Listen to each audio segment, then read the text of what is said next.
Mas vocês já sabem disso, né, gente? Bom, vamos lá. Então, a gente falou sobre a negociação, definição do que é a negociação, e a gente falou sobre a negociação sendo utilizada em situações bem diferentes, né? Então, a gente falou um pouquinho sobre isso, certo? Vamos continuar a falar um pouquinho sobre as situações de atendimento, que vai exigir aí de nós um pouquinho mais de jogo de cintura, né? Um pouquinho mais de técnica na hora de atender, certo? Então, a gente vai continuar falando sobre situações difíceis de atendimento e quais são as dicas, como é que a gente pode lidar com essas situações, tá? Então, deixa eu só voltar aqui. Estou compartilhando meu slide com vocês.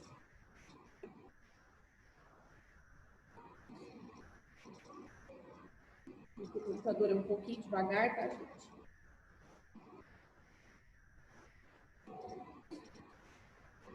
Ok.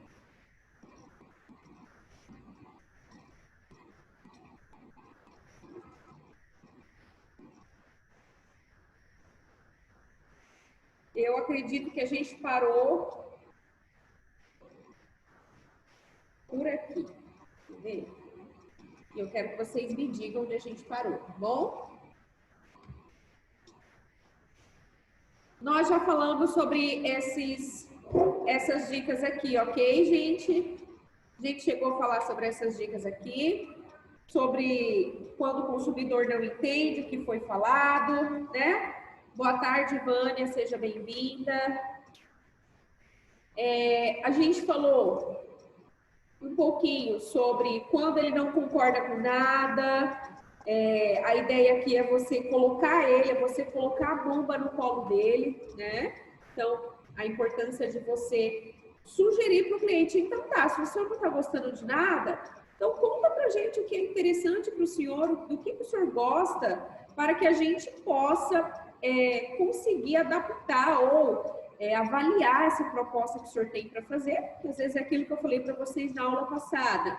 Ou o cliente tem uma proposta muito indecente, e aí ele não está concordando com nada, né? Ou o cliente, ele quer causar, ele quer nada com nada da vida e ele não concorda com nada que você faça. Então, nessa técnica aqui, você consegue ter uma noção do que ele quer, tá bom? Um pouquinho de água para hidratar, porque está quente demais, misericórdia. Eu acredito, não sei se eu cheguei a falar sobre essa técnica aqui do nós e do eu. Quem pode me dizer se a professora disse isso aqui da aula passada?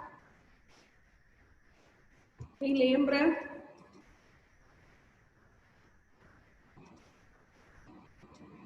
Bom, eu vou falar de novo, que até vocês se manifestarem, né?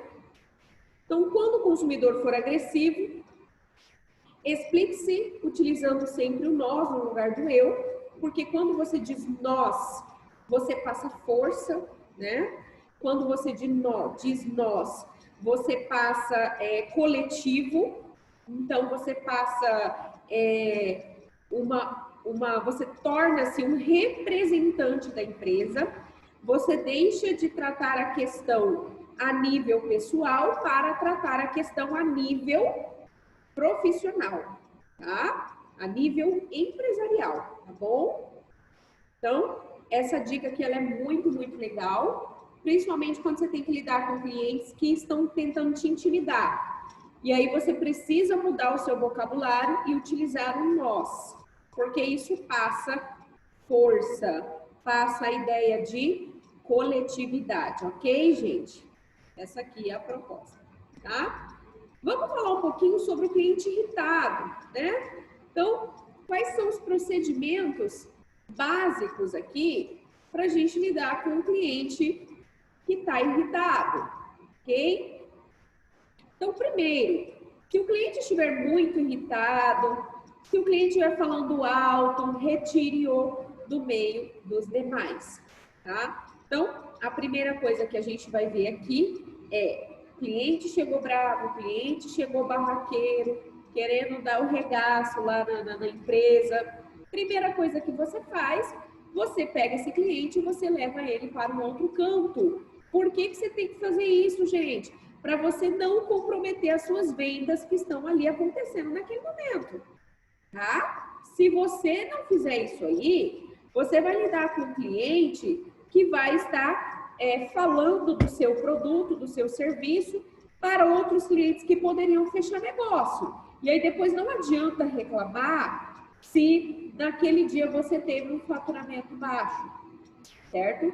Sendo que a primeira coisa que você deveria ter feito é ter pegado essa criaturinha aqui de Jesus Cristo e levado para um outro lugar, tá bom? Então, essa aqui é a proposta que eu vim para trazer para vocês, que eu acho importante a gente pensar como o primeiro comportamento que existe, que tem, tá bom? Outra dica importante é o cliente vai se acalmar conforme você passa a segurança. Mas como eu expliquei na técnica anterior, você não vai virar e falar assim, ah, eu vou resolver o seu problema, né? Não, você vai dizer, a empresa vai resolver o seu problema.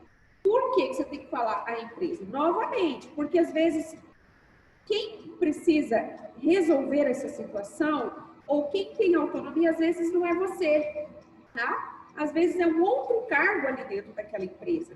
Então, o que você faz? Você diz nós, porque mesmo que você não resolva, alguém daquela instituição, daquela empresa, vai se responsabilizar pelo problema, tá? Então, essa aqui é a proposta da dica 2. Terceira dica, ouçam clientes. Isso significa o quê? Que você vai ficar calado e vai mandar aquele cidadão de Jesus começar a abrir a boca. Você senta a criatura e fala, pode falar o que o senhor tem para dizer. Ah, professora, mas e se ele me ofender, me xingar? Se ele começar muito a ofender, em vez de contar a história, em vez de relatar o problema, o que você pode fazer? Você pode virar para ele e falar assim, senhor fulano, o senhor não está aqui para resolver o problema?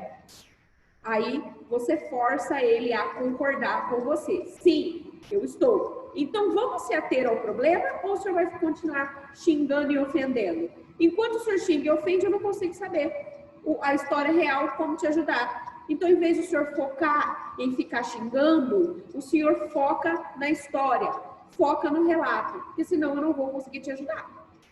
Então, você dá essa chegada no cliente, caso ele esteja em um nível muito ofensivo, tá? Ofender uma coisinha ou outra, falar alguma coisa, sempre vai ter, tá, gente? Faz parte. O cliente, quando tá irritado, ele tá querendo alfinetar alguém.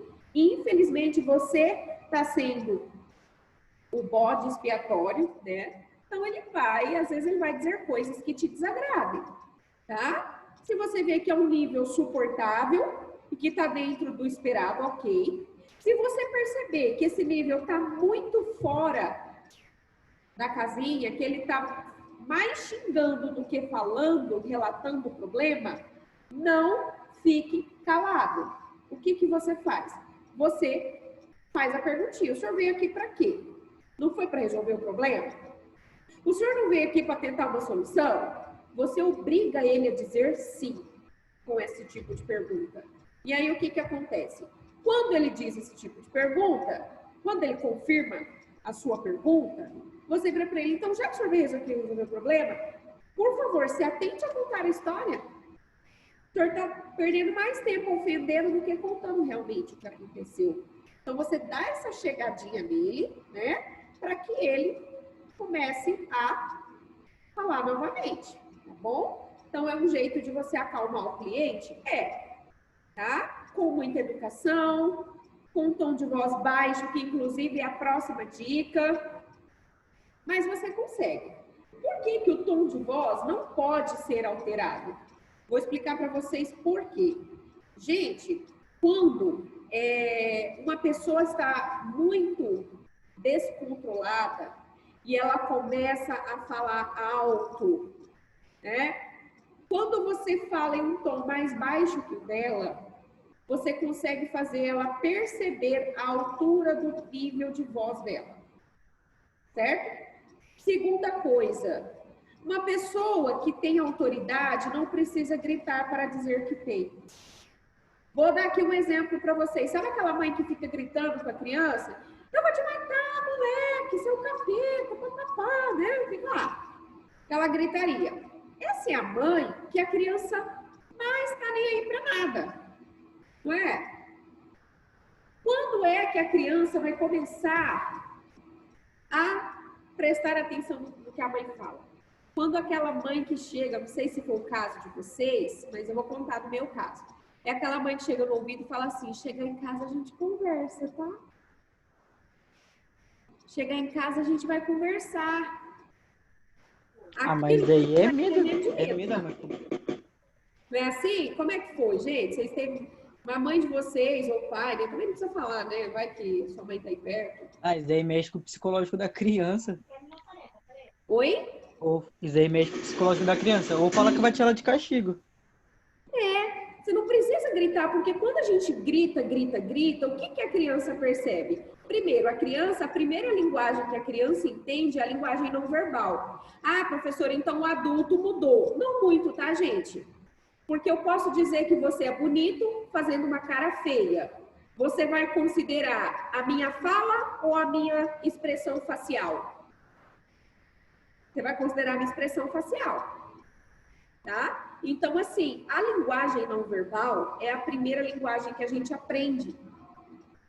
Quando você fala num tom de voz muito alterado, a criança percebe que ela te tirou o controle. Ela deixou você sem controle.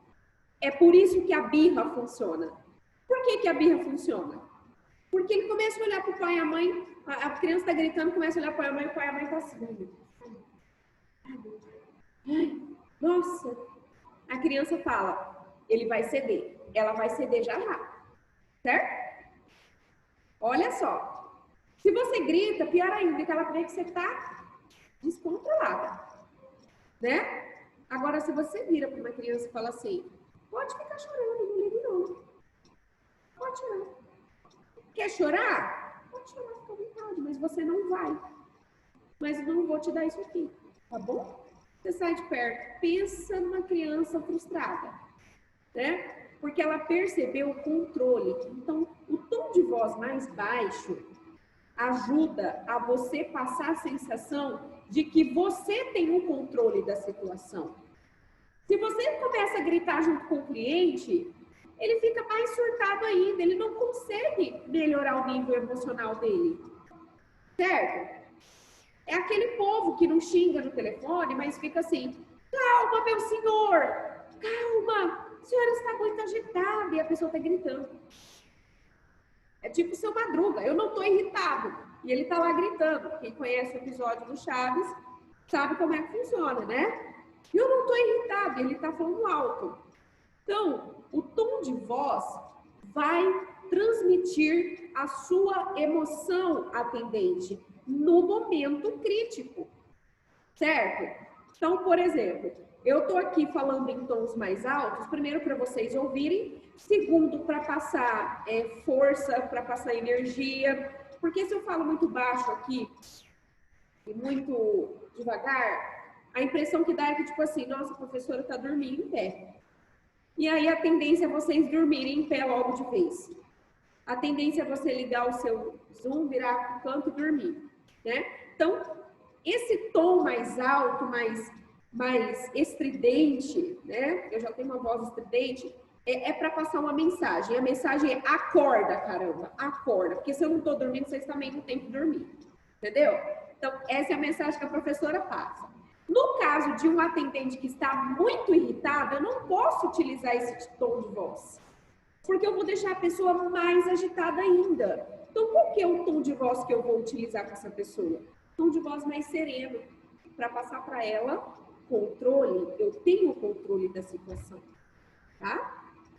Dá para fazer isso sempre? Claro que não, mas é aquilo, a gente só fica bom conforme a gente pratica, tá? Essa é a proposta aqui.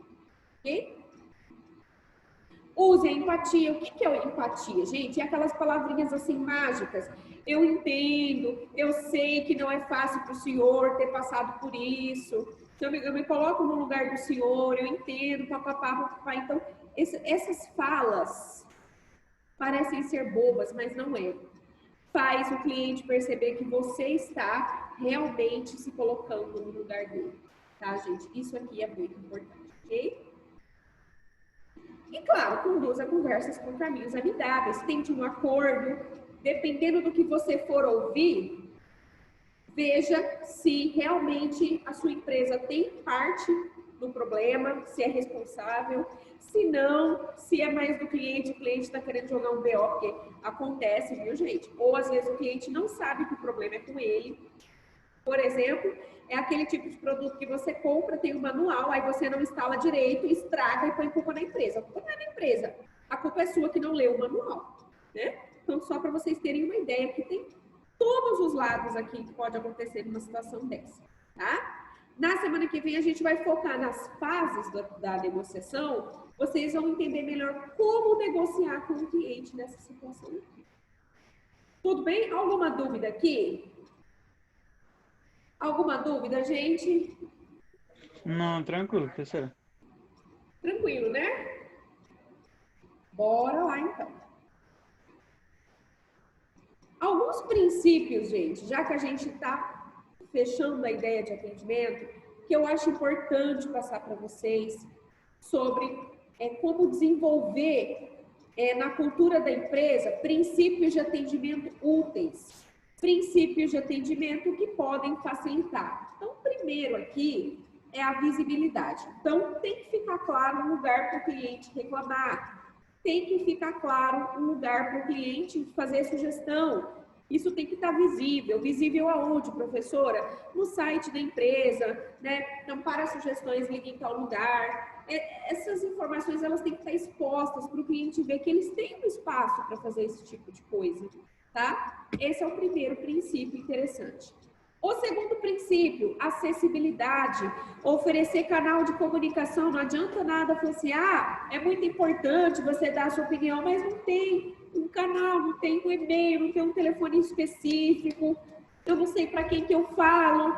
Então, é importante que essa empresa proporcione esse canal de comunicação para esse cliente, tá bom? Terceira informação, prontidão. O cliente deve ser avisado sobre o recebimento da reclamação. Então, ele reclamou no setor X, já manda um e-mail, um WhatsApp, uma mensagem SMS, de que ele recebeu a reclamação imediatamente, né? Então, isso é muito importante, porque isso mostra comprometimento com a sugestão, com a reclamação, né? Com o ouvir o cliente, tá, gente? Parece bobeira, mas não é. Isso aqui faz toda a diferença quando se trata de quesito de satisfação do cliente, tá? Quarto princípio muito importante, objetividade. Toda reclamação deve ser tratada com objetividade. Como assim objetividade, professora? Vamos nos ater à reclamação. Porque se você pegar aquela reclamação e ficar tentando ver outras coisas, você vai resolver um monte de outra coisa, menos a reclamação do cliente. Então, foque no problema do cliente. 2, igualdade de empenho e imparcialidade. Como assim imparcialidade? Por mais que você seja funcionário da empresa e que a tendência é você puxar o saco da empresa, claro, né? A imparcialidade que eu falo aqui é na hora que você vai tratar o problema do cliente, tente realmente ver todos os lados. Porque às vezes é um problema que realmente está ligado à sua empresa e que é necessário corrigir. E às vezes é do cliente. Então, seja imparcial neste primeiro momento. Mesmo que depois você tenha que dar uma solução para ele, e nessa solução você vai ter um certo aparato para a empresa que você trabalha, é claro. Mas no momento de identificar, para que haja a procura de uma solução, seja imparcial, tá? Isenção de ônus aqui. O que é isenção de ônus? nenhuma reclamação deve ser cobrada, pelo amor de Jesus Cristo, né? Não pode gerar custo para o cliente. Ah, então você tem que mandar no carimbado, no cartório civil, pipipi, papapá, que a pessoa vai ter que ter custo. Não. Tem que ser meios de comunicação onde haja uma isenção. Bom? Confidencialidade. Como assim confidencialidade? Tudo que for dito, gente, tem que proteger a identidade do cliente, o problema, principalmente a identidade. O problema pode até ser compartilhado, tá? Mas tudo isso tem que ser feito de maneira confidencial, protegendo as informações do cliente, ok? Foco no cliente. O que é uma empresa que tem foco? É aquela empresa que está comprometida com o tratamento das reclamações. Tem que ter, gente, uma parte da gestão da empresa que foque nisso aqui. Por quê? Porque é você melhorando que o nível de satisfação do seu atendimento vai subir na sua empresa. Se o nível de satisfação da sua empresa aumenta, é óbvio que o faturamento também aumenta, tá? 2, responsabilidade. A empresa pode separar as reclamações e segmentar por setores, gente. Eu acho super legal. Então, se a minha reclamação, vamos supor que eu estou ligando um exemplo, uma loja de sapato. A minha reclamação é que veio um problema no sapato, um sapato veio com o par errado. Essa reclamação tem que ser direcionada para o setor do produto. Não, a minha reclamação é que houve uma cobrança em dobro no meu cartão de crédito. Essa reclamação tem que ser focada para o financeiro, né? Não, o meu problema é que na hora da entrega chegou atrasado, né? Chegou com um lacre quebrado. Vamos ligar, esse setor vai para logística. Então, direcionar por tipo de problema, tá? E é claro, gente, melhoria contínua, né? Então, reunião, de preferência semanal, mensal. Então, quais foram os problemas dessa semana? Como é que a gente resolveu? A partir disso, como é que a gente vai melhorar o nosso processo? E assim você vai tendo uma melhoria contínua da sua empresa, tá? Esse aqui é o foco, ok? Gente, sobre esses princípios é isso. O que eu queria finalizar essa aula para vocês é trazer a ideia de como lidar com o cliente irritado, tá? De uma forma geral, é ouvir esse cliente, tom de voz baixo, retirar ele do meio dos demais, tá bom? E quais são os princípios que uma gestão empresarial pode aderir para melhorar a qualidade do atendimento do seu negócio, tá? Então, esse foi o foco da nossa aula. Para a semana que vem, fases de uma negociação. Agora, como a gente começou a negociação na aula passada, a gente vai dar sequência, porque depois eu vou trazer vendas para vocês. Então, a gente vai ver agora como funciona o processo de uma negociação. E aí, esse processo pode acontecer atendendo um cliente, vendendo um produto, comprando um produto, tá? A gente pode ver N situações diferentes. Certo, gente? Tranquilinho? Alguma dúvida aqui? Nenhuma dúvida? Então é isso aí, pessoal. Muito, muito obrigada.